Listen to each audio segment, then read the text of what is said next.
Iya, nama saya Johar Hutomo.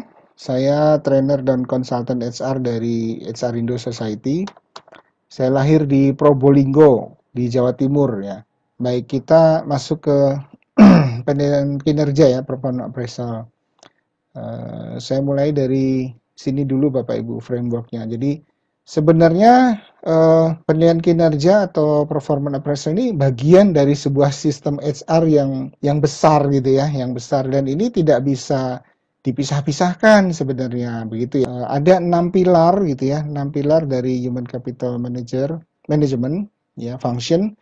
Di sini yang paling atas itu atapnya adalah organisasi gitu ya, organisasi. Lalu ada rekrutmen, training, dan performance system. Ya, ini sebuah satu lapisan juga yang sangat berkaitan gitu. Jadi orang itu direkrut gitu kan. Orang itu direkrut kemudian dinilai gitu ya, kinerjanya dinilai.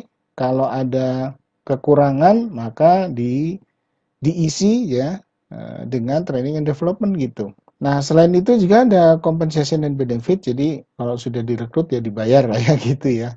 Dan secara basicnya hal-hal yang mendasar ada HR administration dan industrial relationship ya. Jadi ada job desk, ada company regulation ya, perjanjian kerja gitu. Banyak hal yang itu memang sebagai dasar perlu dilakukan gitu. Lalu frameworknya gitu ya. Frameworknya seperti ini. Kita mulai dari sebenarnya kan tadi ada organisasi gitu ya. Yang mendasarinya ada visi misinya. Lalu disusun organisasi. Organisasi ini nanti bisa dikaitkan dengan berbagai macam nih. Ada career management, jadi kayak bikin career path. Dari organisasi ini bisa dibuat job analysis untuk jadi job description. Cabangnya bisa melakukan job evaluasi. Job evaluasi nanti ke grading structure, struktur upah gitu ya. Nah, job description bisa juga dipakai sebagai dasar untuk rekrutmen kan. Jadi Bapak Ibu, job desk ini sangat mendasar, penting ya. Dari job desk ini bisa ke arah job evaluasi, ke rekrutmen, ke kompetensi model, ya, ke performance management juga. Nah, seperti itu Bapak Ibu. Kemudian dan KPI ini salah satu metode. Metode lain kalau Bapak Ibu pernah dengar namanya OKR seperti itu. Itu metode. Nah, semacam itu ya. Nah, jadi pada dasarnya semua pekerjaan ini tentu ada target kerjanya. Penilaian kinerja gitu ya. Ya, ini tentang definisinya ya.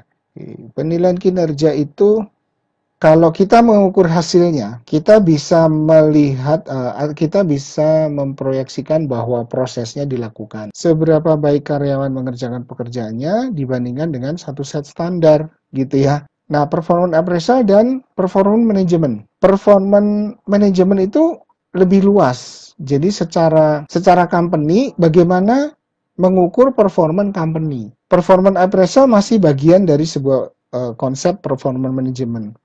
Kita lanjut dulu.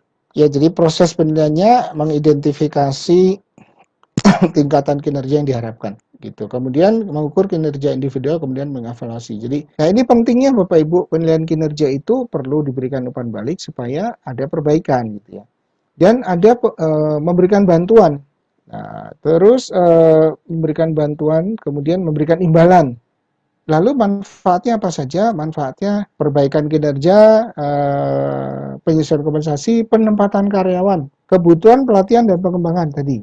Lalu perencanaan dan pengembangan karir tadi. Mendeteksi kelemahan proses staffing. Nah, ini salah satunya tadi berkaitan dengan penempatan ini. Ketidaktepatan informasi, desain jabatan ini juga berkaitan dengan staffing tadi. Kesempatan kerja yang setara, terus faktor eksternal, memberikan umpan balik bagi Departemen SDM. Ini jelas ya Bapak Ibu. Itu kemudian proses penilaiannya. Jadi atasan langsung gitu ya. Atasan langsung akan memberi penilaian kepada bawahan langsungnya.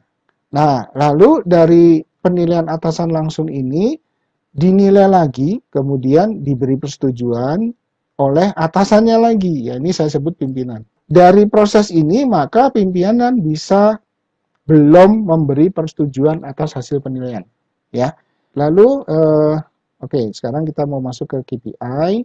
Kita masuk ke penilaian kinerja menggunakan Key Performance Indicator. Pertama, apa itu KPI? Jadi KPI itu sebuah indikator yang memberikan informasi sejauh mana telah berhasil mewujudkan target kerja yang telah kita tetapkan. Itu kemudian manfaatnya gitu ya, bahwa kinerja pegawai dapat dievaluasi secara lebih objektif dan terukur. Ini tujuannya, ini sini manfaatnya ya. Kemudian setiap pegawai jadi lebih paham. Kemudian pembinaan ya dapat dilakukan secara transparan dan simetris, baru dapat dijadikan dasar ya, pemberian reward. Nah, ini Bapak Ibu yang disebut performance framework-nya ya. Jadi ini dari visi misi maka masuk ke dalam strategi map. KPI ini memang turunan dari yang namanya balance scorecard. Nah, dengan model balance scorecard ini ada yang namanya key performance indicator, di mana harus diidentifikasi, didefinisikan, diukur, dimonitoring, di reporting untuk mencapai tujuan. Nah, balance scorecard punya 4 perspektif ya, bisa diukur dalam 4 hal. Ya, yang pertama secara finansial, kemudian secara customer, secara proses di internal, dan secara people-nya, orangnya. Kemudian, nah ini contoh saja Bapak Ibu, contoh dari company, ya, balance scorecard secara corporate gitu. Dari visi misi diturunkan jadi corporate, ya, dari corporate menjadi divisi atau departemen. Nanti dari departemen turun ke masing-masing jabatan. Ini tadi mappingnya, ini contoh saja Bapak Ibu, saya bikin contoh dalam bentuk bahasa Indonesia, ini corporate-nya. Ini KPI-nya departemen, KPI departemen ya. Tadi kan kita bicara soal visi misi strategi, kita buatkan struktur, dari struktur kita buatkan job desk. Nanti dari job desk diambil untuk dijadikan KPI. Jadi yang pertama job desk dibuat dulu kan selaras dengan strategi perusahaan. Nah, lalu disusunlah KPI dan target oleh atasan. Lalu jangan lupa ini dikomunikasikan pada karyawan yang dinilai. Lalu dimonitor pencapaiannya dan dinilai misalnya 1 tahun sekali tadi ya. Terus KPI-nya itu ada dua jenis gitu ya. Yang satu mengukur hasil, yang satu mengukur proses. Contoh KPI berbagai jabatan. Nah, ini sebenarnya hasil dari teman-teman peserta sebelum-sebelumnya. Jadi saya ajak latihan bikin ini, yuk bikin